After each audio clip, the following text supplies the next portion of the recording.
A todos los presentes. Me alegra enormemente contar con su presencia, que estén aprovechando todos estos espacios académicos que les permiten, pues, entrelazar esta información con la práctica que están viendo en el consultorio jurídico.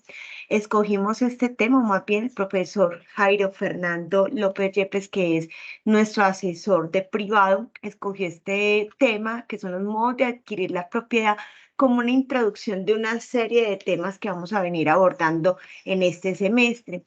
Esto en razón de las consultas que hemos venido recibiendo en las diferentes brigadas, donde este es un tema de interés para la comunidad y también para ustedes poderles dar una asesoría completa a los usuarios del consultorio jurídico.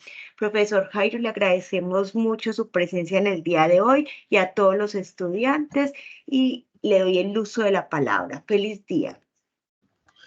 Muchas gracias, un feliz día para todos. Como bien lo decía la doctora Joana, este es el inicio de una serie de conferencias en el área civil, donde pretendemos ir evacuando como esas necesidades puntuales de conformidad a las necesidades que nos plantean los usuarios.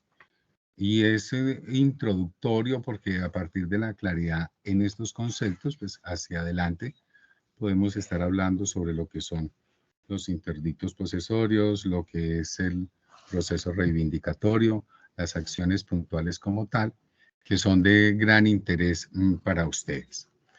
Por eso hacemos un abordaje inclusive desde el ámbito de la constitución política y aterrizamos obviamente en todo lo que tiene que ver con nuestro Código Civil y los pronunciamientos que ha hecho la Corte Suprema de Justicia en torno a estos conceptos básicos. Empezamos entonces a hablar de estos modos de adquirir la propiedad, precisando que desde la misma constitución política hay una preocupación grande dentro del Estado por definir la propiedad, dar los parámetros básicos dentro de cada Estado de cómo se va a entender y a respetar la propiedad. Si vamos a permitir propiedad privada, no vamos a permitir propiedad privada. Eso es un fundamento constitucional que ustedes lo van a encontrar dentro del ordenamiento interno de cada uno de los países. Nosotros en nuestro artículo 58 garantizamos la propiedad privada y todos los demás derechos, ¿sí?, que de conformidad con la ley civil permitan adquirir la propiedad, ajustando todas esas normas a los avances que se van dando a las tendencias y a las condiciones como tal. Miren que hasta la misma concepción, antes decíamos, sí, la propiedad cumple una función social, pero nuestra constitución, además de decir esa función social, le incorpora una función ecológica. Entonces ya le va a dar un matiz distinto. Entonces vamos a respetar la propiedad privada, pero eso sí, vamos a analizar algunas situaciones especiales en las cuales esa propiedad privada va a ceder a los intereses del Estado, al interés público y social. Es razón por la cual en algunas situaciones especiales el Estado va a lograr expropiar. Respetamos la propiedad privada, sí, pero vamos a tener ciertas circunstancias especiales donde vamos a necesitar esos bienes para construir una escuela, para hacer zonas de recreación, parques, vías públicas, y por lo tanto el propietario de ese bien tendrá que ceder su derecho en beneficio del interés público o del interés social. Esta definición, adicionalmente, desde la misma Constitución, se hace ese gran énfasis en la función social y la función ecológica. ¿Listo? Dos aspectos claves que va a tener la propiedad en nuestro país. Adicionalmente, el Estado va a promover las formas asociativas y solidarias de propiedad. Recuerde que tenemos algunas regiones donde la propiedad como tal no pertenece a una persona, sino que pertenece a una comunidad. ¿Listo? Entonces, es lo que tenemos por la zona de Florencia, la zona también de una parte del Chocó, en los Raizales en San Andrés Islas, donde la comunidad es la dueña de una extensión de tierra. Y esto inclusive también se mira desde el punto de vista de la ecología, porque la responsabilidad que se tiene con el ambiente y volverle a entregar los territorios a las comunidades indígenas, a las comunidades negras, que eran los que inicialmente la tenían. Listo. Así las cosas, desde la misma Constitución damos estos parámetros y en ocasiones la propiedad se Y ha visto profesor afectada. Jairo, qué pena le Cuénteme. interrumpo. Si está compartiendo la pantalla, solamente estamos viendo la pantalla inicial de Microsoft 365, pero ninguna diapositiva o documento. Ay, permítame. ¿Qué pasó?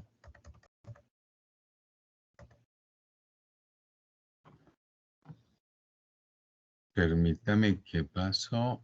Porque Tranquilo, mi profe. Mientras tanto, los compañeros que ya están conectados en el chat de la reunión pueden encontrar el enlace para el canal de YouTube Polijurídico Penal, donde pueden encontrar esta y las demás barras que hemos hecho durante este semestre, el semestre pasado, para que puedan recordar ciertos conceptos. ahí sí le están viendo. No, doctor, todavía no. Tiene que decirle ahí donde dice compartir, aparece pantalla o ventana. Usted escoge cuál quiere que se le vea. Aquí le va a decir dejar de compartir.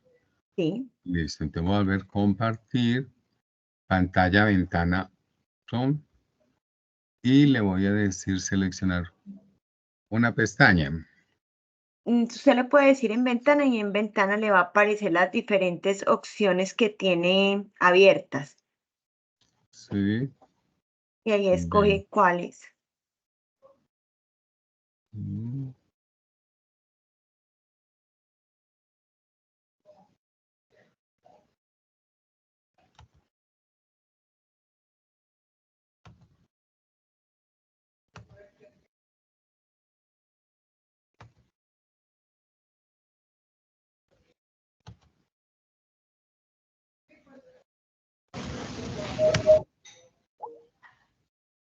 Permítame,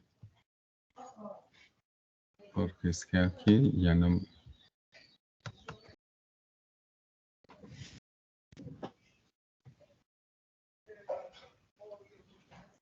Ahí sí, mi doctora. Donde aparece la pantalla que dice volver a unirse. Las reuniones son solo una de las herramientas que tenemos en nuestro haber, como si apenas se fuera a ingresar.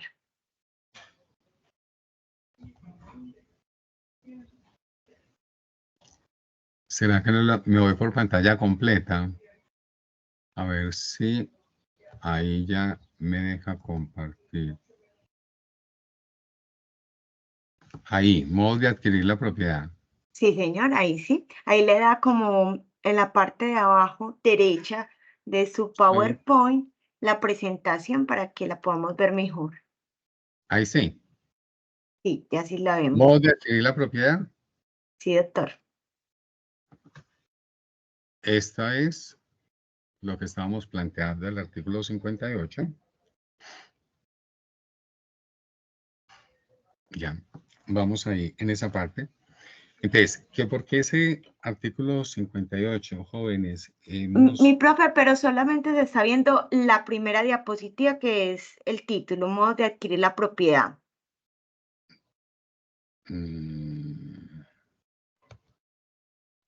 Pero porque cuando, pues espéreme, Si quiere me la puede espéreme. mandar al correo y yo se la comparto. Ah, ya, ahora sí, doctor. Ahora sí se ve bien. Artículo Ahora sí, 669, sí, señor. entonces, ahí, pasó, modo de adquirirla. Sí, señor, modo de adquirir la Artículos, propiedad. artículo 58, Así es, sí. se garantiza la propiedad, era lo que estábamos hablando, la propiedad, y esto es el contenido del artículo 58. Le estaba diciendo que es bien importante porque se han entablado no una, sino muchas acciones de tutela pidiendo el amparo del derecho a la propiedad. ¿Listo? Entonces, la primera pregunta es, oiga, pero eso sí es un derecho fundamental. Y nos encontramos que en la misma clasificación dentro de la Constitución política, que el derecho a la propiedad es un derecho de naturaleza económico y social. Es un derecho de segunda generación. Entonces, el primer análisis es decir, oiga, no, no daría para un derecho fundamental. Sin embargo, la postura que ha tenido la Corte Constitucional en sentencia 580 del 2011, que ratifica la postura de la sentencia T506 de 1992, donde dicen que si bien la propiedad es un derecho económico y social, puede tener el amparo de tutela como un derecho fundamental siempre y cuando que se encuentre vinculada de tal manera al mantenimiento de unas condiciones materiales de existencia donde ese desconocimiento como tal afecta el derecho a la igualdad y a llevar una vida digna. O sea, afecta los derechos fundamentales como la vida, la integridad física, el trabajo, etc. Y en cada caso vamos a tener que analizar la conexidad entre el derecho a la propiedad y alguno de los derechos esenciales en el desarrollo y ejercicio de las condiciones básicas de vida. Así las cosas, es el juez de tutela en cada caso concreto quien nos va a decir si prospera o no según el análisis que él haga a la luz de los principios, valores y derechos constitucionales que se sometan a su evaluación. Entonces, no se extrañen de encontrarse acciones de tutela donde se pide el amparo del derecho a la propiedad. Por eso quería hacer como esa introducción desde el punto de vista constitucional. Ahora sí, cuando nosotros hablamos de los modos de adquirir la propiedad, hacemos referencia a aquellos actos o hechos jurídicos que son idóneos y reconocidos por el derecho como legítimos. ¿Para qué? Para transmitir ese derecho de propiedad. ¿Sí?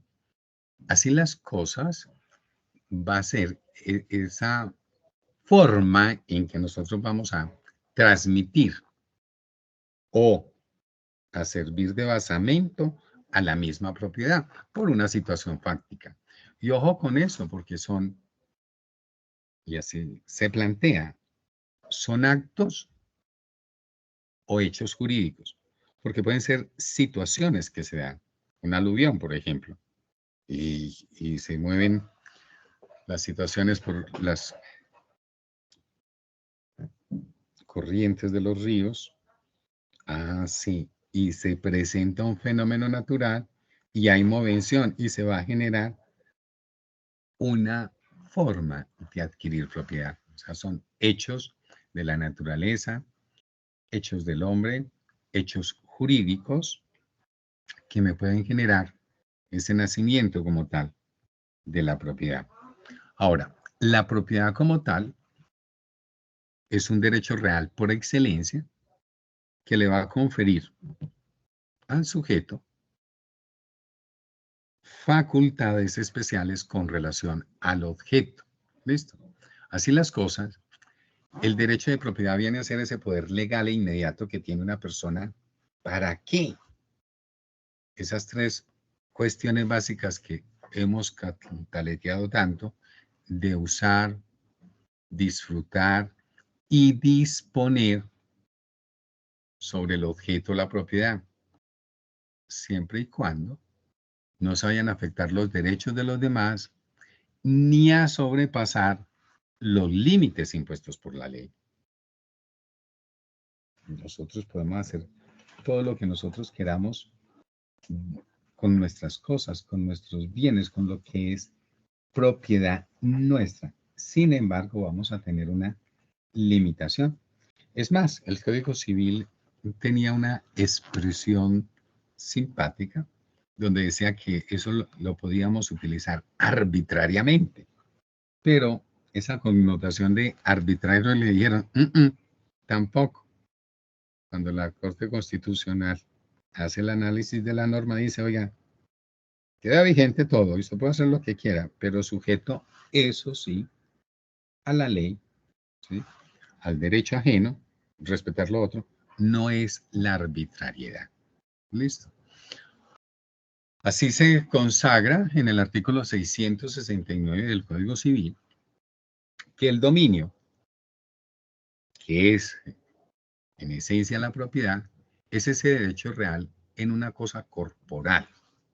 ¿Listo? Para gozar y disponer de ella, no siendo contra ley o contra derecho ajeno. Si bien dentro de la definición nos habla de una cosa corporal, nosotros también tenemos cosas incorporales. ¿Listo? Entonces tenemos situaciones y derechos reales, pero que son incorporales. Por ejemplo, el usufructo. ¿O qué tal la propiedad intelectual? Son situaciones incorporales que también se respetan dentro de la propiedad y que tienen reglamentaciones especiales. ¿Listo? Ahora, si usted tiene la propiedad, pero no tiene el goce, en ese caso hablamos que tiene la nuda propiedad o la mera propiedad. ¿Listo? Ahora, los modos de adquirir la propiedad desde el mismo derecho romano se considera que el derecho de propiedad se concibe como un derecho absoluto, exclusivo y perpetuo. Es absoluto como tal porque otorga una serie de prerrogativas al propietario. Esas prerrogativas de usar, gozar y disponer de la cosa. ¿Listo? Resaltando que no obstante ser absoluto, se puede limitar con relación a la misma propiedad, a la misma cosa o a la persona por motivos de interés público o de interés general. Y ahí nos vamos a encontrar las situaciones claves como las servidumbres que recaen sobre los bienes o la misma expropiación. Pero el derecho es absoluto, lo tiene la persona de manera individual. ¿Listo? Es exclusivo, ¿sí? Porque únicamente el propietario tiene el uso, el goce y la disposición.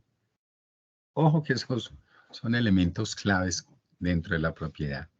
El uso, el goce y la disposición. Y en consecuencia, pues esa propiedad va a ser oponible a cualquier persona.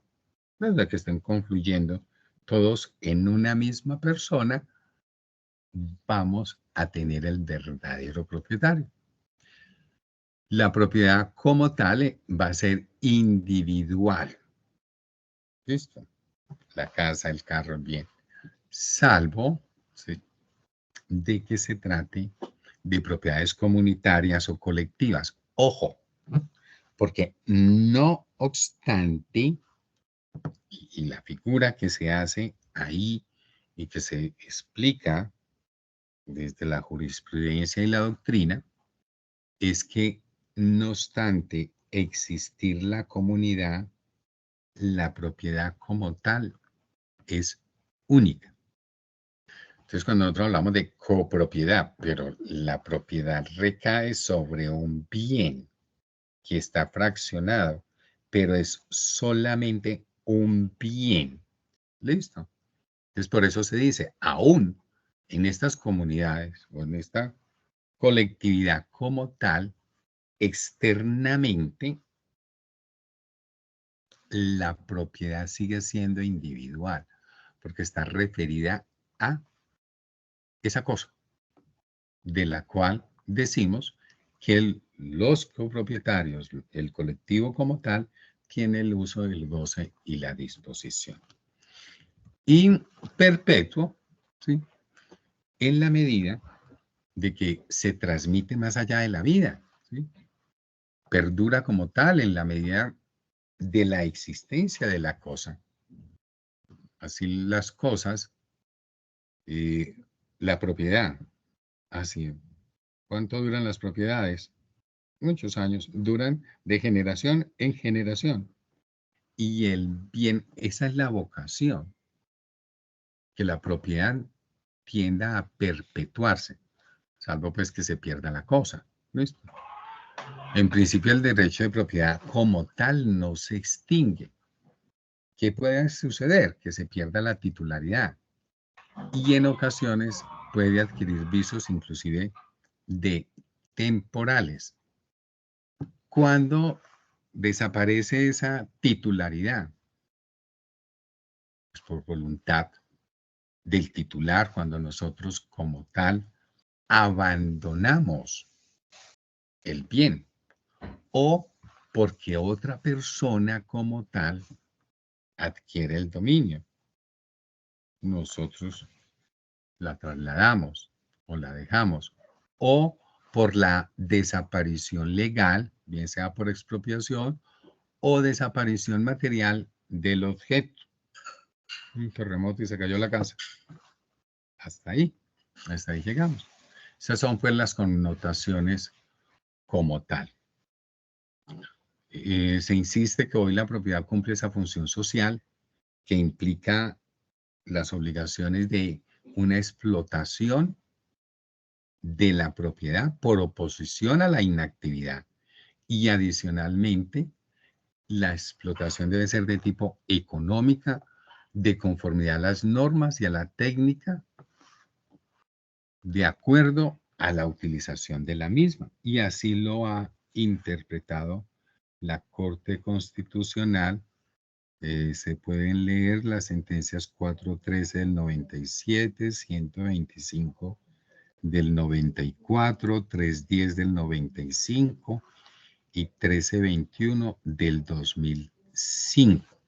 Son sentencias donde se cuestiona esa acción de tutela y esa función que tiene la propiedad. ¿Listo? Bueno, este es como el preámbulo, la parte introductoria. Ya entremos a hablar de lo que es esos modos de adquirir la propiedad de acuerdo con nuestro ordenamiento. Nos vamos a encontrar que el artículo 673 del Código Civil nos dice que los modos de adquirir el dominio, que es la propiedad, son la ocupación, la accesión, la tradición, la sucesión por causa de muerte y la prescripción.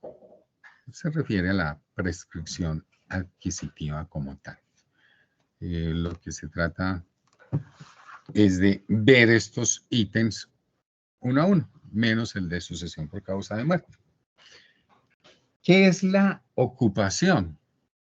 Si analizamos el mismo código en el artículo 685, nos dice que por la ocupación se adquiere el dominio de las cosas que no pertenecen a nadie y cuya adquisición no es prohibida por las leyes o por el derecho internacional. Así las cosas, la ocupación como tal, ¿listo? Tiene unos elementos que son básicamente, en primer lugar, que se trata de una cosa mueble. ¿Listo? Y que esa cosa mueble como tal carezca de dueño. Segundo, que exista la aprehensión material de ella, o sea, es decir, para ocuparla como tal, yo la debo tomar, la debo aprehender, coger, ¿listo? Estar dentro de mi dominio, ¿listo? Y lo otro, que yo la hago propia y por lo tanto tengo la intención de hacerla mía. ¿Listo? Estos son los tres elementos básicos para poder hablar de ocupación. ¿Listo? Tiene que ser una cosa mueble, que esa cosa mueble carezca de dueño, que efectivamente yo tome la cosa, haga aprehensión de la cosa, ¿listo? Y que exista la intención de hacerla propia. Si nos vamos a un ejemplo, podríamos decir cosas como estas. A ver, llegamos al salón de clase y ahí en el escritorio donde se ubica el docente anterior dejó el borrador y el marcador. ¿Listo? Y resulta y sucede que yo lo necesito, lo voy a utilizar. Yo lo tomo en ese momento. No sé de quién es. El profesor lo dejó ahí y yo no sé de quién es. ¿Listo? Ojo, tengo intención de hacer lo propio. Tengo intención de hacer lo propio. Eso es lo que se tiene que mirar. ¿Listo? Porque si yo tomo la cosa, hago la aprehensión de la cosa, pero no tengo la intención de hacerla propia, no voy a adquirirla. ¿Listo? Se requieren los tres elementos como tal. Ahora, cuando decimos que las cosas no tienen dueño o, como también se dice, que no pertenecen a nadie. Y aquí nos vamos a encontrar varias situaciones. Y es cuando sobre esas mismas cosas nunca se ha ejercido el dominio. ¿Sí? Entonces, listo. Nos vamos a casar con Z, ¿no? Esos animales que vamos a cazar, ¿de quién son? O nos vamos de pesca, esos peces, ¿de quién son? ¿Listo? Ellos no han sido, no se ha ejercido sobre ellos ningún dominio. ¿Listo? Y en ciertos casos, y eso lo plantea hasta el mismo código, la invención o hallazgo de piedras, conchas y otras sustancias que arroja el mar y no presentan señales de dominio anterior. Es claro, mire que ahí no podemos decir que alguien fue dueño, alguien ejerció dominio sobre ellas. No, ahí están y las tomamos. También encontramos dentro de esas cosas que no tienen dueño o no pertenecen a nadie, cuando sobre la misma cosa sí se ha ejercido dominio, pero se desconoce su dueño. ¿Listo? Y cuando se desconoce su dueño, vamos a encontrar, por ejemplo, un tesoro. Cuando encontramos los tesoros escondidos, eh, oiga, eso sí tenía dueño. ¿Quién era el dueño? El que lo enterró o no.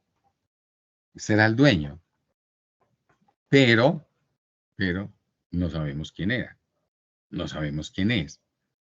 Tuvo dueño, pero se desconoce ese dueño. Entonces, en ese caso, es objeto de ocupación y yo me puedo hacer dueño. Y lo otro, cuando las cosas son abandonadas por su dueño. Ahí es lo que hablamos, que son cosas de res nullius. Y es precisamente que son cosas de nadie. ¿Listo? Entonces ustedes ven que por algunas zonas y algunas cosas, las personas abandonan los bienes. ¿Listo? Ustedes han visto que sacan inclusive los electrodomésticos, los juegos de sala, alcoba, colchones, y los sacan para la basura. ¿Listo? No les dan ni siquiera el tratamiento adecuado para terminarlos, sino que la sacan, los abandonan. Pues cualquier persona puede llegar y tomarlas. Y se hace dueño de las cosas. Se hace propietario de la cosa. ¿Listo? Entonces, mire que son esas tres situaciones. Jamás se ha ejercido dominio sobre las cosas, o habiéndose ejercido dominio sobre las cosas, se desconoce quién es el dueño y yo puedo llegar y tomarlas, o cuando las cosas han sido abandonadas por su dueño. En esos casos, yo, con tomar posesión, con intención y la apropiación como tal, me convierto en propietario de la cosa. ¿Claro está ahí? ¿Alguna pregunta, inquietud?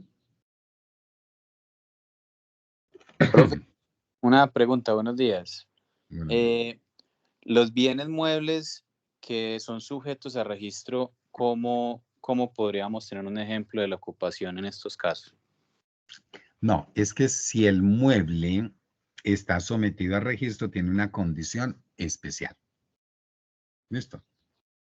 Tienen una reglamentación especial.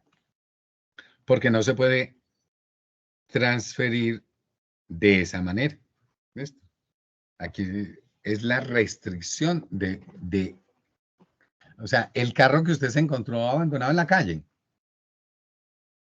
Que Ese. no, sí, no, todavía no lo podemos tomar así.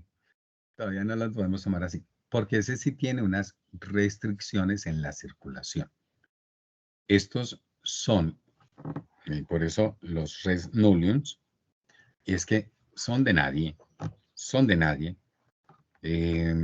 Nosotros con esos tenemos quién es el propietario.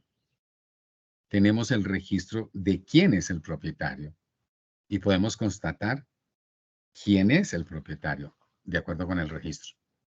¿Listo? Entonces no se adquiere así. Esos tienen reglamentaciones especiales porque requieren la formalidad en la tradición. ¿Listo?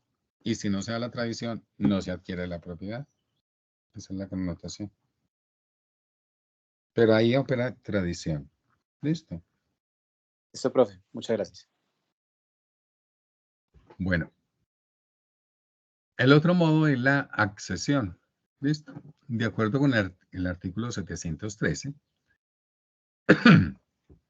es un modo de adquirir por el cual el dueño como tal de una cosa pasa a serlo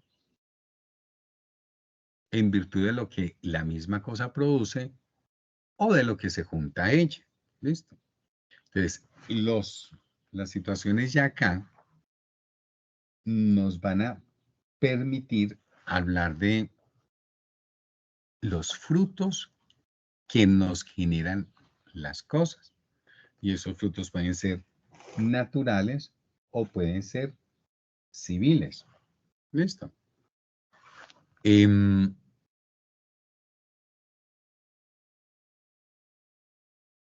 Miren que si usted tiene una finca y esa finca produce mangos, aguacates, ¿de quién son esos mangos? ¿De quién son esos aguacates como tal?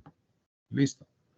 Pues esos mangos, esos aguacates van a ser suyos y esos son los frutos naturales que se derivan de la misma propiedad. Ojo que yo puedo vender frutos y yo puedo hacer negociación donde comprometo frutos futuros. Es válido porque yo soy el dueño como tal del cultivo. Yo soy el dueño de lo que está produciendo la cosa. O hablamos también de frutos civiles, ¿sí? Que ahí sí son los precios, las pensiones, los cánones de arrendamiento, ¿sí? Que se pueden percibir con relación a las cosas. Entonces, en virtud de la accesión como tal, eso que me produce de manera natural o civil, entonces me va a pertenecer también.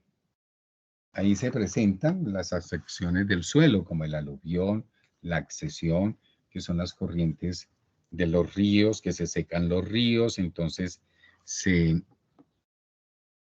al secarse los ríos, se corren los linderos, hay que ampliar linderos, esa accesión como tal, ese aluvión, me permite incrementar mi propiedad como tal.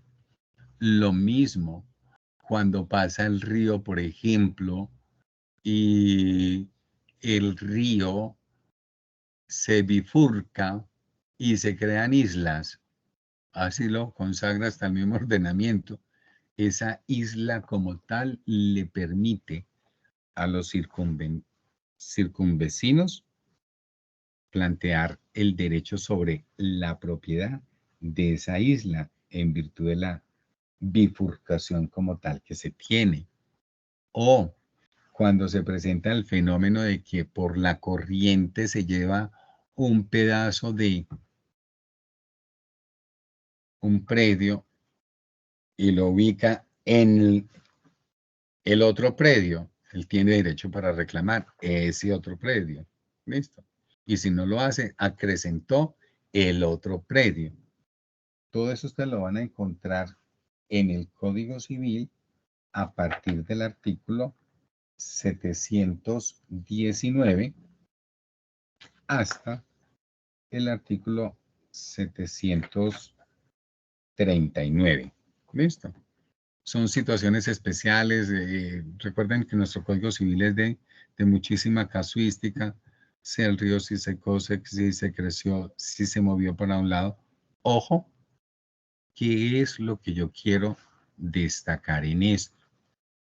Aquí no estamos haciendo nada. Se están dando un aumento en la propiedad. Se está adquiriendo la propiedad por el rendimiento del mismo bien, de la misma propiedad. Y por eso es que se le llama accesión.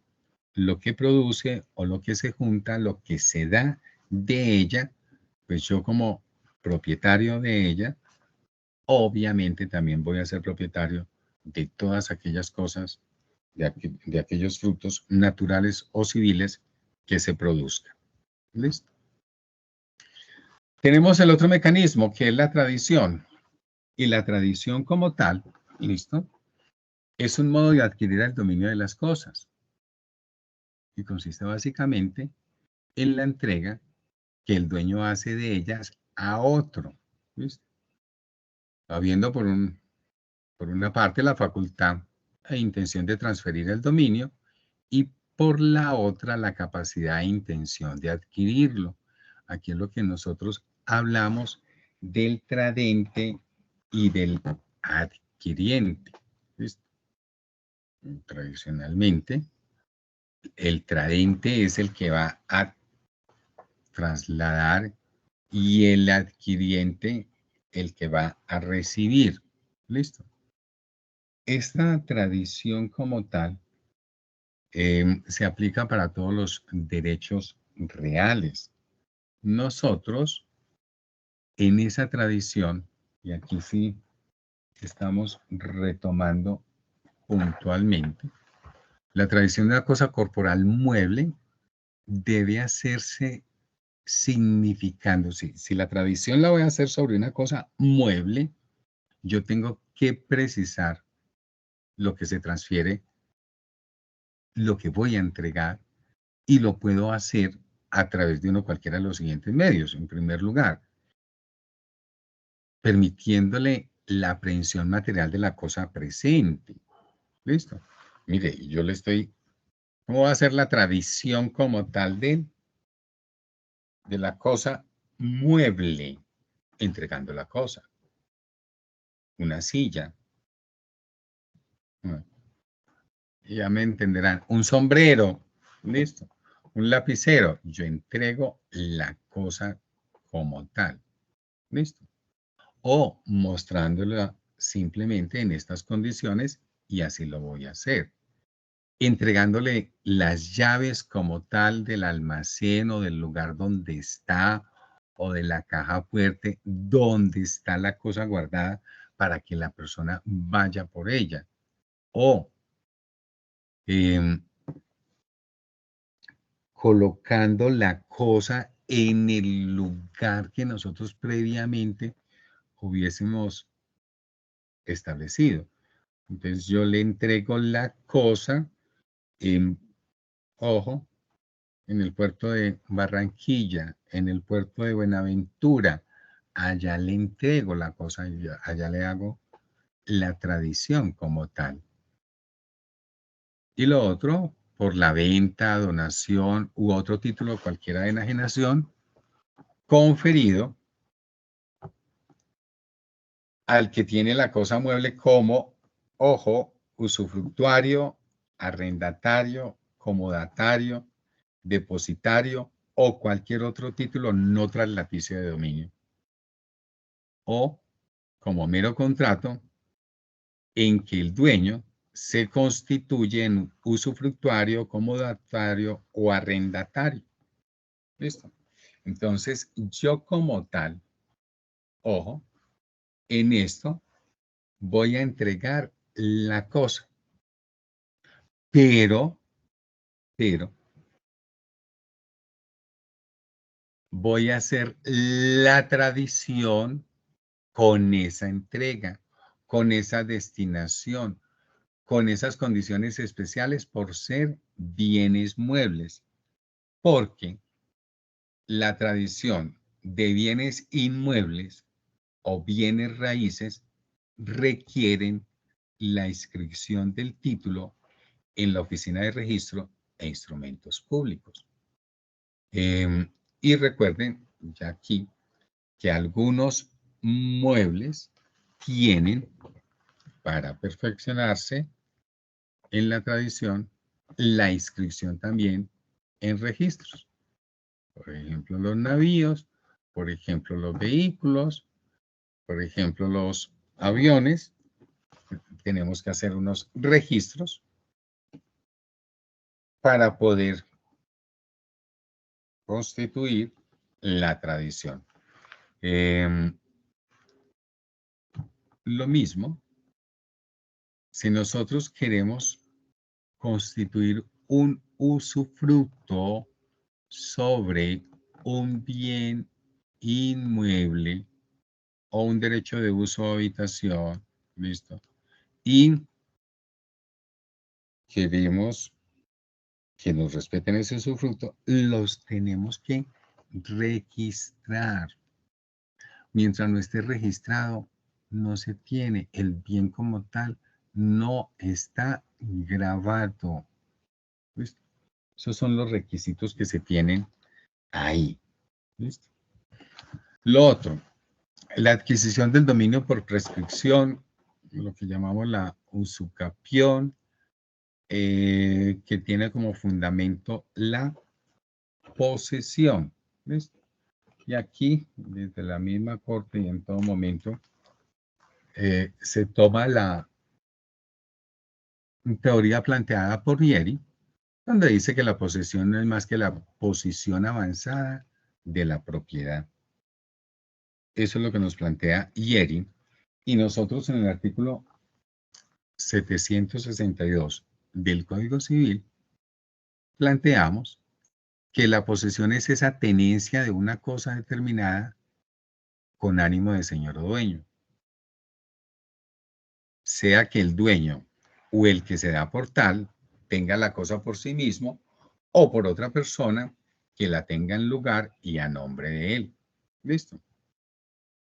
Y nos remata, y esto lo encuentran ustedes reiterativo en todas las sentencias de la Corte, que es que el poseedor como tal siempre va a ser reputado dueño, mientras otra persona no justifique serlo.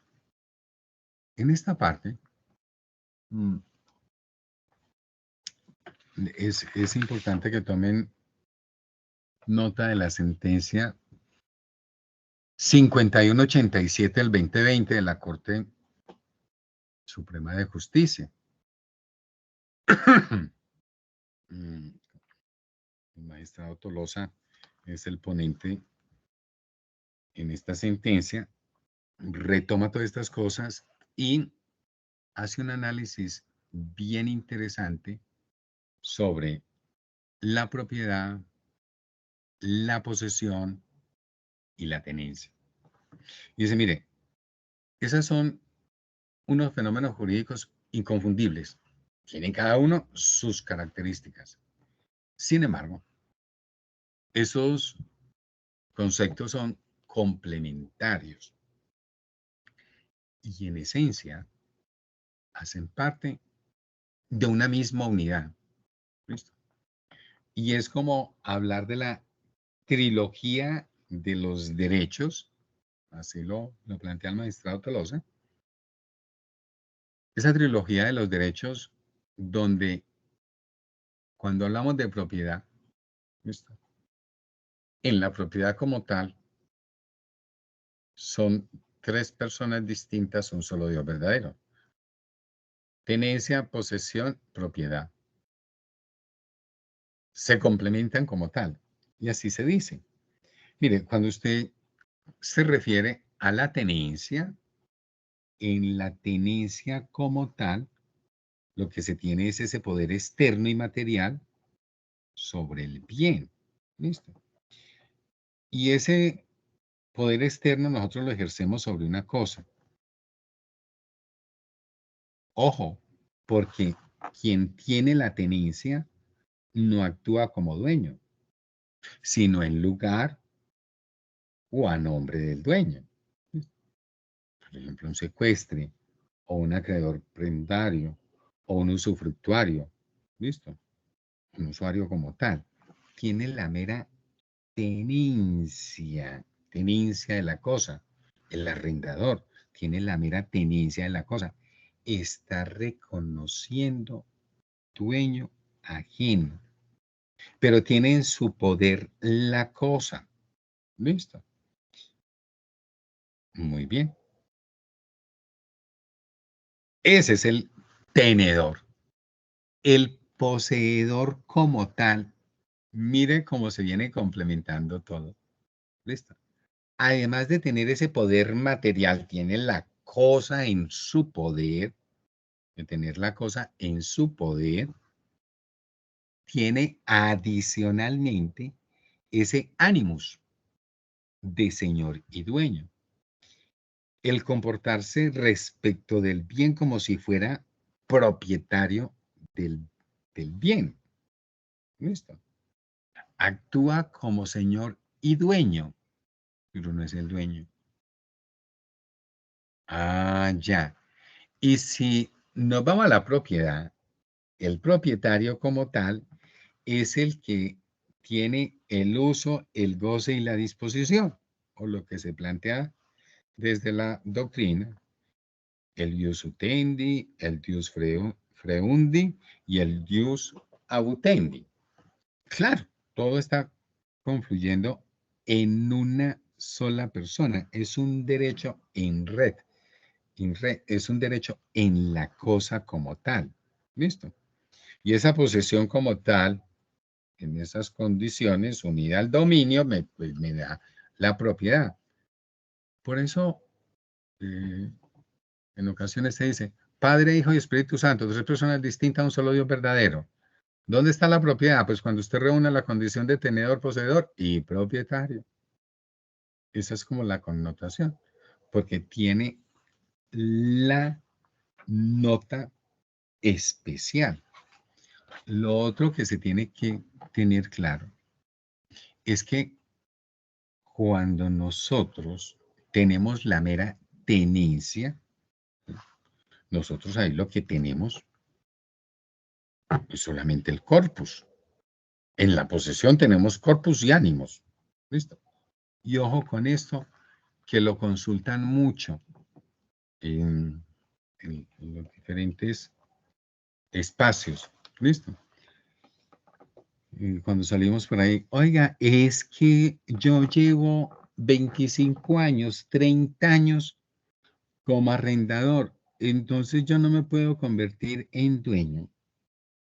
No. El simple transcurso del tiempo como tal nunca muda la mera tenencia en posesión. O sea, el simple paso del tiempo, usted puede quedar 30, 40 años, ¿sí? Pero ojo, si está teniendo solamente el corpus, está reconociendo dueño ajeno, entonces, como tal, usted no se va a convertir en poseedor, no se va a convertir en dueño. Mire que nos encontramos también muchas dificultades en esto, en estos conceptos, en la práctica. La gente muchas veces celebra contratos de compraventa o de promesa de compraventa de posesiones y que le van a entregar la posesión. Pero, ojo, no le entregan la posesión del bien. No le entregan la posesión del bien. Se quedó en el contrato de promesa de compra-venta. Y allá no se dijo que a partir de la fecha el señor iba a actuar como señor y dueño. ¿Listo?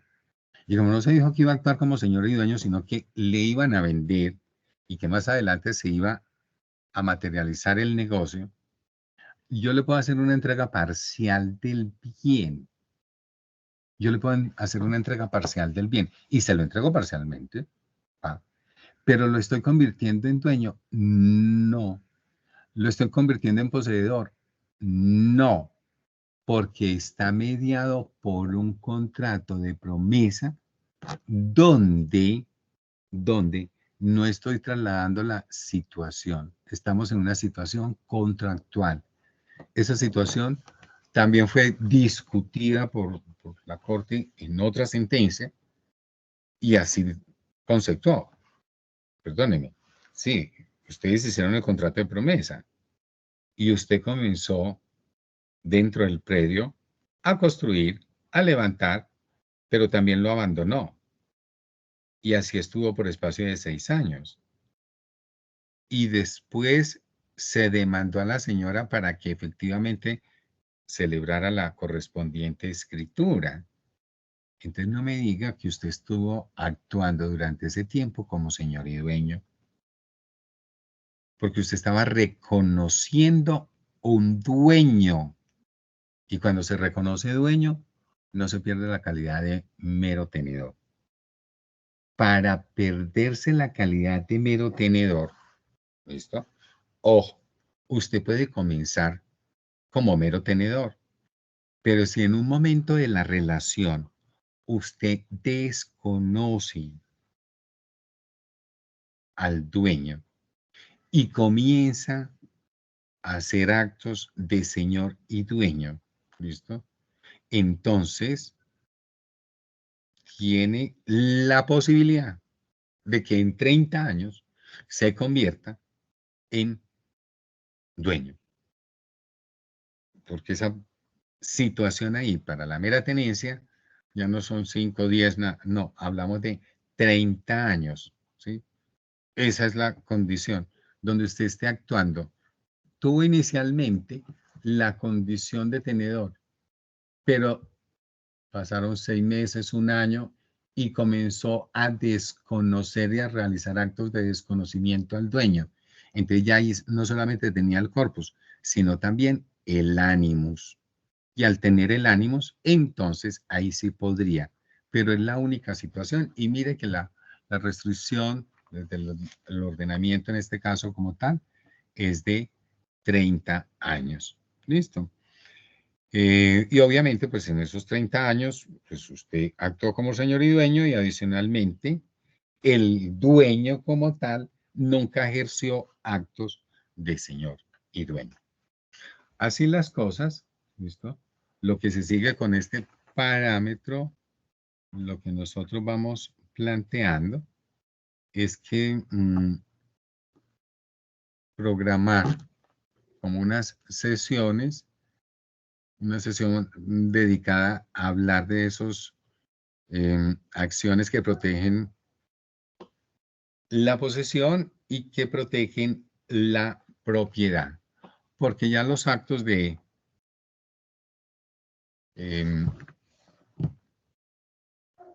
por causa de muerte, cuando se adquiere la propiedad por causa de muerte, lo ven en sucesiones.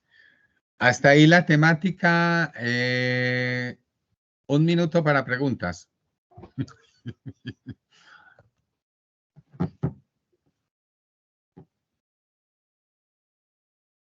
Doctor Jairo, muchas gracias por su exposición. Compañeros, cuéntenme si tienen alguna pregunta, levanten la manito. En el chat ya van a poder encontrar la asistencia y el link para el canal de YouTube donde están todas las barras y pueden consultar esta barra y todas las demás. Los invitamos a suscribirse y estar atentos pues, de la información que allí se comparte. ¿Tienen alguna pregunta? No, profe, muchas gracias. Diego, te doy el uso de la palabra. ¿Cómo estás? Doctora, buenos días. ¿Cómo Doctora Joana, estás? buenos días, doctora. Bien, doctora Joana, muchas gracias. Doctor Jairo, muy buenos días. Buenos días. Doctor, una pregunta. En el tema de, es decir, de lo que estaba hablando usted de señor y dueño, en el caso de un caso particular, que de pronto una persona tenga, son varios hermanos y uno solo ha hecho como esta labor de amo y señor, Sí. ha pagado pues el tema del predial, se ha hecho a cargo pues de toda la propiedad, ha hecho mantenimientos, ha pagado el tema de todos los servicios públicos y es más, le llega hasta el tema del predial, y llega pues a la persona como tal porque los padres antes de morir hicieron el tema de la sucesión pero no alcanzaron a hacer la sucesión. Pero ese señor de pronto no organizó el tema en la oficina de registro o en la oficina pues de impuesto y le llega el predial solamente a él y los otros hermanos no, o sea, no aparecen por ningún lado. Ahí en ese caso, ¿cómo sería el tema puntual? Disculpe, muchas gracias. Listo. Entre herederos vamos a tener esa situación. Si uno de los herederos como tal ejerce actos de señor y dueño y pasan los 10 años para la prescripción adquisitiva, 10 años poseyendo sin que los demás hermanos demanden, sin que nadie objete, entonces está en vía a constituirse en propietario, en dueño. ¿Qué es lo importante? De que no rinda cuentas a los demás herederos, que no informe a los demás herederos de la situación como tal. En esa situación está actuando como señor y dueño. Paga los impuestos, está en posesión. 2 palabras claves decíamos, el corpus y el animus. Tiene el cuerpo, está en posesión del cuerpo como tal, tiene el inmueble y adicionalmente se comporta como señor y dueño. Y en los herederos es perfectamente posible que se dé esa adquisición prescriptiva.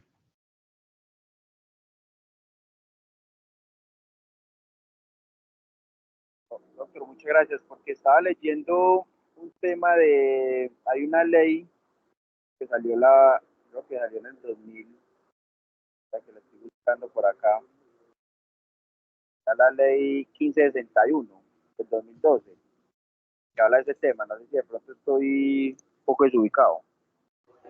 No, está bien, pero ya eso está reglamentado así, con los 10 años, y que es perfectamente posible, porque antes se decía, no, porque desde que tomó el bien, entonces siempre estaba reconociendo que eran todos los demás herederos. Esa era la discusión que se daba antes, pero ya eso está unificado con el tiempo y la posesión, actos de señor y dueño y el ánimos.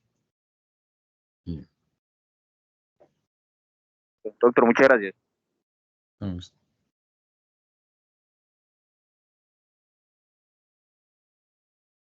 Bueno, mi profe, yo creo que, bueno, aquí hay otra manito levantada, Jennifer. Muy buenos días. Muy buenos días, doctora. Y doctor, muy buenos días. Doctor, me excusa la pregunta si de pronto ya lo explicó al principio, o de pronto yo estaba distraída y no lo escuché. Me repite, por favor. Al principio usted hablaba de la ocupación y de que había que demostrar una intención. Jennifer, se te entrecortó. Para esa ocupación. Entonces mi pregunta es, hola. Jennifer, se te Buenos días. entrecortó. Ahí sí me escucha, doctora. Sí, señora. Bueno, doctora, qué pena y me disculpa, creo que la señal. Doctor, cordial saludo. Le decía que no sé si de pronto yo estaba distraída en el momento que usted lo dijo, si lo dijo me excusa y me repite, por favor.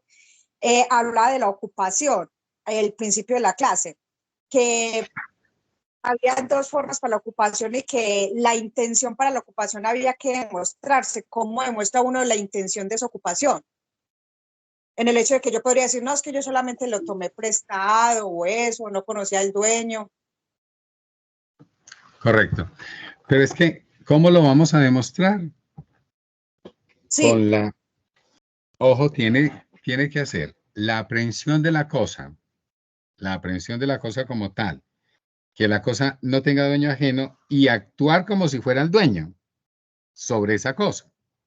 Cuando digo actuar como si fuera el dueño, pues mostrarse, quererse apropiar como tal, entonces es cuando usted se lleva la cosa bajo su custodia, cuando usted la cuida, le da el cuidado que necesita la cosa, cuando usted establece mecanismos de protección de la cosa.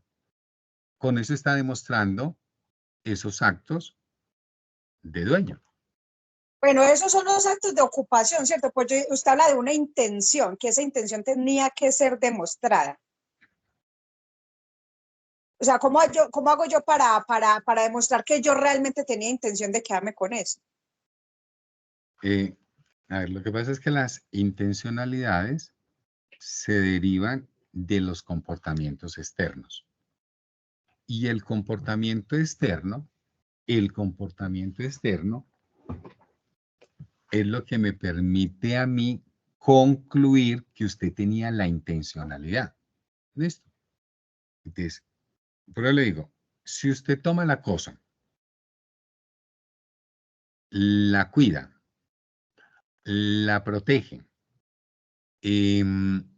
establece mecanismos de seguridad, la usa en todos los requerimientos, ¿listo? Y no está reconociendo ningún dueño. ¿De quién es la cosa? ¿De Mía. quién es la cosa? Claro, pero mire, es que la cuestión también, casi como que si usted me preguntara, oye, ¿y usted cómo va a demostrar el hecho psíquico, esa intencionalidad como tal? Lo que pasa es que esas intencionalidades se van a ver reflejadas en el mundo a través de mi conducta externa. Cuando yo me comporto de X o Y manera, de esa conducta es que se sacan conclusiones del querer o no querer. Así, es que le hizo un disparo y tenía intenciones de matarlo. Y con el mero disparo. Oiga, pero es que era un francotirador y le disparó al pie. Oiga, sí tenía intenciones de matarlo. Sí tenía intenciones de matarlo. Y está en el fuero interno, pero la conducta que le permite concluir a usted, ¿había intención o no había intención? De la misma manera con relación a las cosas. Si yo cuido la cosa, tomo la cosa, la cuido, la protejo, la uso como tal, de ahí se deriva la intencionalidad de ser el dueño. ¿Listo? Listo, doctor, muchas gracias. Con gusto.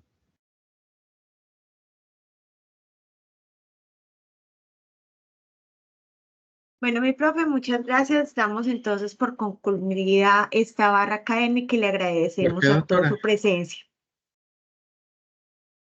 Señor, ¿La dio por qué? por concluida.